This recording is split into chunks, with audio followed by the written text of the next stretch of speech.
Good morning everyone. Good morning everyone, everybody. Good morning. Samahan niyo ako ulit ngayong araw na ito. Papapakain ako sa aking rabbit. Only one rabbit. Ano palangga? Gutom ka na palangga? Ito ang pagkain niya. Tapos lagyan lang siyang tubig.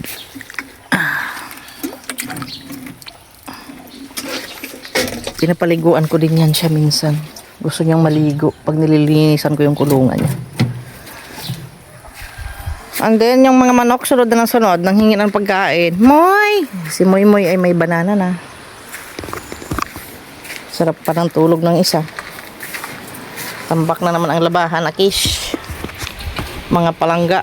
Konti lang yan. Sarap ng tulog ng isa, oh. Sarap buhay, charot. Bakasyon si ako, kaya sarap ng tulog. Oh. Robin. Yan, nagkakalarag na naman ang mga dahon. Dami ko na namang trabahuin. Ganyan araw-araw guys ang aking work. Ayun yung mga manok, pagsasamahin ko muna sa isang malaking kulungan. Ayan yung mga ibibenta. Lalagay ko doon sa malaking kulungan kasi hindi dumating si buyer. Pinagluloko ako ni buyer. Shout out sa'yo. Paasa-asa, 3 araw na. Diyos ka Maria Josep. Hindi na ako asang dumating ka pa. Sana maging masaya ka. Nakakainis ba yun guys? Yung alam niyo yun, nakaready ka na't lahat. Tapos may sasabihin sa'yo na ano. Oo, darating na ako, papunta na ako. Yung pala, may pinuntahang iba. Sana all. Ito ang aking lulutuin. Magluluto ako ng gulay ngayon. Tawag dito Japanese style ang aking lulutuin na gulay. May ampalaya, may ito. Saka yan, lalagyan ko ng kunting karne. Binababad ko pa siya para lumambot. Saka isda na pinirito. Kasi si Blue ay mahilig sa ampalaya. Hindi nakapagsaing na din ang lola nyo. O, diba? Pagsaing na rin. At may kamote ako dyan. So, update ulit mamaya. Bakit andyan ka na naman anak? Baba? Ikaw talaga? Nililinisan ni mama lagi yan eh. Pasaway ka naman eh. Wala kang makakain dyan. Dyan ka lang sa bangko. May bangko ka dyan eh oh. Diba? So, ako ay magbababad na ng ano, ng aking mga lalabahan.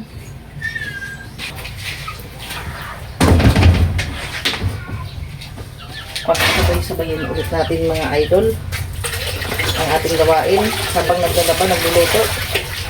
So ibababad ko muna ito para madali lang. Binababad ko ang aking labahan. At may ituturo ko sa yung technique mga palangga.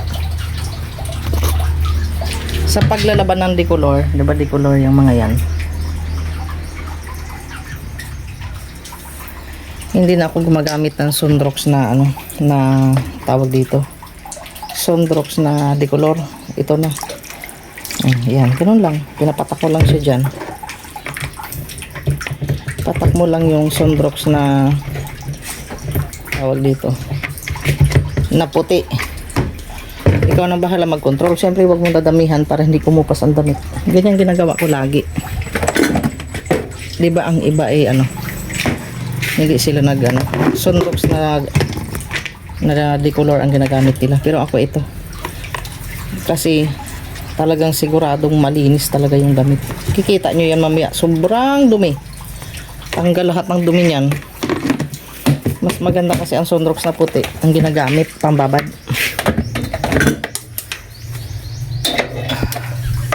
Pero siyempre huwag niyong dadamihan. At inaamoy ko pa yan kung sakto lang ang timpla niya. Yung hindi ba masyadong matapang ang Sunrox ang lagay.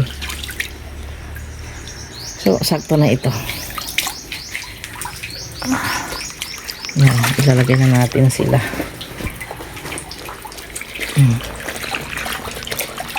Kasi ang asawa ko ay sobrang marumi sa damit. Kahit kulay puti yan. Nako. Basta makasuot ng damit, yun na. O, nakikita nyo kung gaano kadumi yung mga damit niyan. Ganon talaga ang lalaki eh. Dahilan nila sila ay naglalaba. Kakaluka. Dahilan nila ay sila ay nagtatrabaho. Kaya ganon. Iba kasi ang lalaki sa babae. Diba?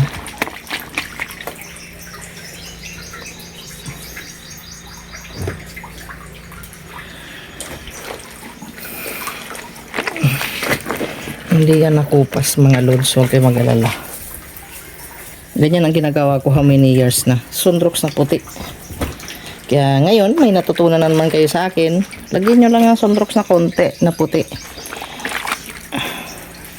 Hindi rin naman kukupas yan sa ganyang kadami na tubig. Tsaka madaling matanggal talaga ang dumi. Promise mga palangga. Hindi yan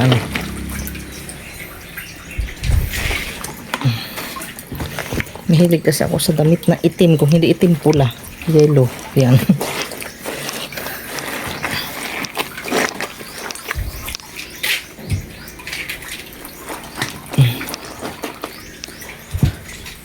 Pero syempre, yung isang puti na yan, bababad ko yan sa bababad ko siya sa purong sunrox. Na may iibahin ko siya. Kulang ang ating water. Pag ganyan kulang ang tubig, dagdagan natin ng konting sunrox. Konting-konti lang. Kasi halos wala na akong maamoy. Nakita niyo yung patak ko, yan lang. Hindi yan kukupas.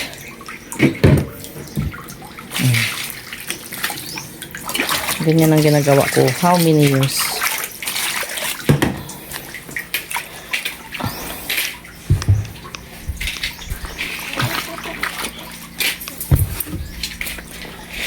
So,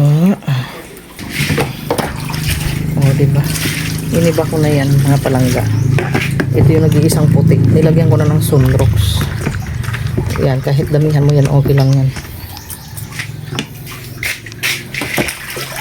Ayan. So, waiting tayo. Ayan, mabula na siya. O, nakikita nyo? Hindi pa kinukusot yan. Nakikita nyo na? Ganyan si sunrox na puti. Diba? Wala siyang kupas kasi konti lang yan eh. Konti lang nilagay natin na sunrox. Kaya mabilis ako maglaba kasi ganyan ang ginagawa ko. Less oras sa pagkukusot yan. Ngayon may natutunan kayo. O, diba? Technique ni Mrs. Mulvad yan. Technique ni Dorang Layas. So, update tayo mamaya. Mahirap maging videographer at saka tawag dito content creator, diba? Sino ang relate dyan? Tapusin ko muna ang aking Milo. Update ka na mamaya. Bye bye.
Malis na maganda. Hindi pa naman ako malinis. So, ganda ko sarap.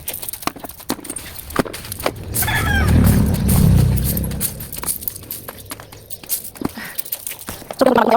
Sige lang. Ito kaya naging sa mga kain. Parang lang kailan. Hindi ko yung mga kuda. Parang lang sa ko. Parang lang sa ko.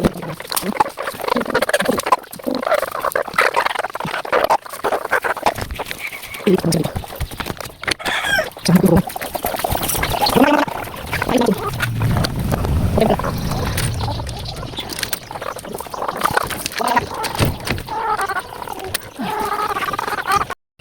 Okay na, kaya man. Kain na.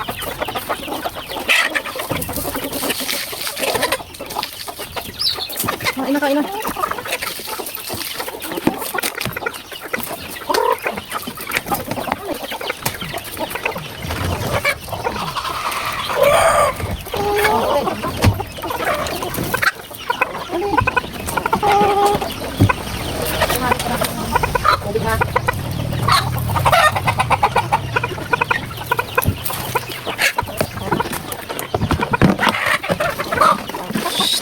Naway.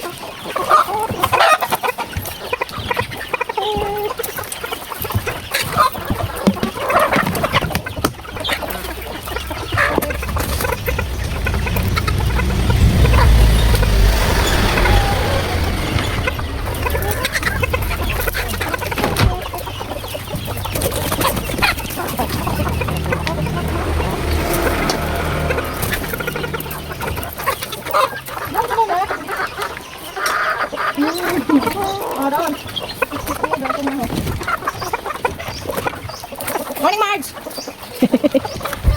Ang kumari kong gwapa, oh. Ngilit-ngilit lang yan siya sa umaga.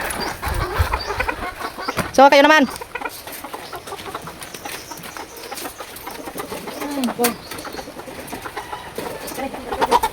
Magsama na kayo sa isang tungan. Hindi mahulak magkaroon sa isang tungan. Okay, nakamay! Ayos!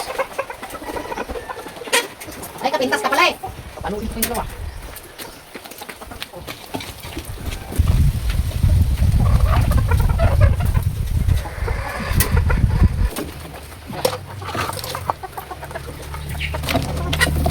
Pagkain, gagawa na naman ako.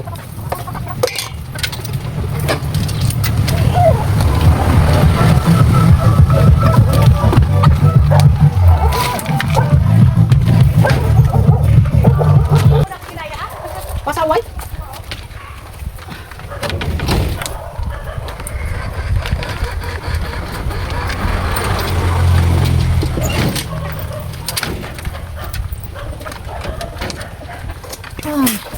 Nagkasugat si ako, kababahog.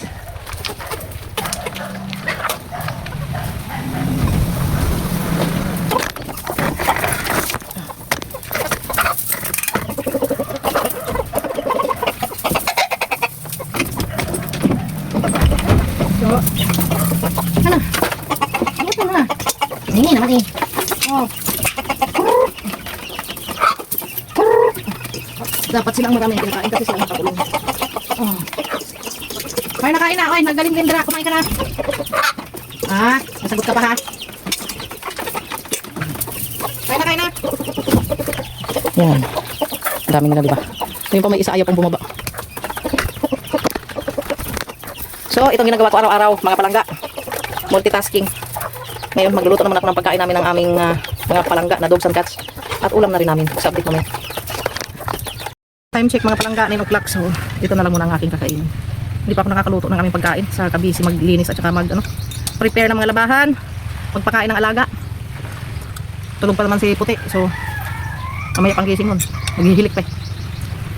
Tapos na ako sa mga gawain. Linis. Pakain ng mga alaga. Ganun kabisi ang inyong durang layas. Hindi ko palang napapakain ng aso at ang pusa.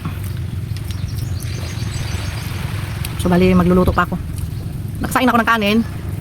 Hindi pa nakakaluto ng ulam. Pero may pagkain na yung mga pusa. Ako munang kakain at nahihilo na ako alas 9 na. Ang mga foreigner kasi dinadahilan nila, huwag kakain ng sobra-sobra. Sobra-sobra pa yung 3 times hindi ka kakain. Diba ganun naman talaga dapat mga lods. Siya kasi sanay siya sa tawag dito. Sanay siya kumain ng minsan 2 beses lang sa isang araw. Pero maramihan naman kung kumain. Ako hindi ako sanay sa ganun. Kaya ganito lang okay na to sa akin. 3 maliliit na kamote at 1 saging.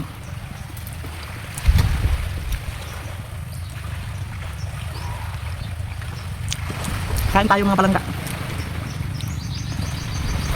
Nakaabang na din yung mga alaga ko. Yung mga nagsasabi dyan, ang laki na katang mag-exercise ka. Pag exercise ka, basta dami na ginagawa mo araw-araw. Ano sa tingin mo? Kahit masama yung pakiramdam mo, kailangan mong kumilos. Ganun. Kasi hindi ka sanay sa maraming gawain na natitinda.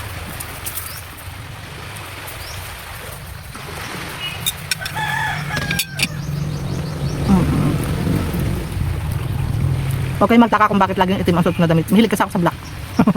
Yung ganito ko, 3 piraso. Isa lang yung pula. Kaya alam nyo, hindi ako nagpapalit ng damit. Diyan kayo nagkakamali. Uniform ko yan kasi katulong ako. Charot.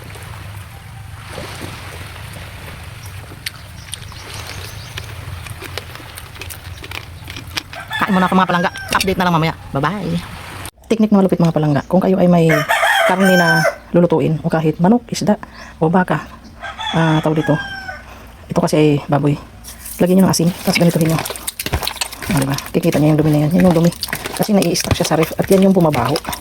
Kaya alam na alam mo minsan ang karne kahit ulit-ulit mo pa siyang ilalaga, umaamoy siya. Kasi hindi natatanggal yung ganito. So asin lang makakapagpatanggal yan. Kapag hindi pa rin matanggal ng asin suka, ganito nyo siya. Nangingibabaw pa rin kasi yung amoy nun. Yung amoy luma ba? Hindi na siya amoy sariwa kapag niluto nyo siya ng diretso. Ayan. So may natutunan naman kayo trivia for the day. Kita nyo kung gano'n kadumi? Yan yung mabaho na nagiging bula kapag niluluto nyo na siya. Kita nyo? Nagiging fresh ang karne, diba? So, salamat at may natutunan kayo. Thank you for watching. God bless you all. Bye-bye.